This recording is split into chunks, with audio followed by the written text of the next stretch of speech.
Merci Madame la Présidente. Sur le fondement de l'article 2 de notre Constitution qui rappelle que le principe de la République est le gouvernement du peuple, par le peuple et pour le peuple. Nous sommes ici les représentants démocratiquement élus du peuple français. Et c'est le rôle de l'Assemblée nationale que de faire la loi.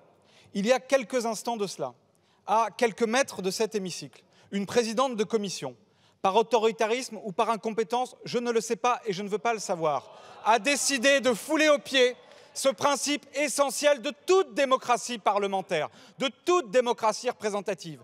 Et comme mes collègues et la présidente Panot viennent de le dire à l'instant, je crois qu'il ne s'agit pas là d'un débat entre opposition et majorité, qu'il ne s'agit même plus d'un débat sur l'âge légal de départ à la retraite et sur le projet de société qu'il implique. Il s'agit de défendre la dignité de notre Parlement, la dignité que nous avons en tant que parlementaires, de pouvoir amender, de pouvoir faire la loi. Nous sommes dans la République française.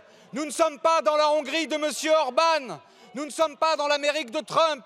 Nous ne sommes pas dans le Brésil de Bolsonaro. Nous sommes dans la République française. Nous devons pouvoir amender, sous-amender, débattre de la loi. Ce n'est pas une présidente de commission, seule, de façon autoritaire et arbitraire, qui décide le seuil acceptable du nombre d'amendements ou de sous-amendements. Elle peut porter un jugement politique sur les amendements et les sous-amendements qui sont déposés. Elle ne peut pas bâillonner ainsi des parlementaires uniquement parce qu'elle sait très bien, parce que le président de la République sait, parce que le gouvernement sait que sur la réforme des retraites, il n'y a pas de majorité dans cette Assemblée et qu'il se trouvera le 8 juin une majorité pour défaire ce que vous avez fait par le passage en force du 49.3. Chers collègues, j'en appelle à notre raison collective.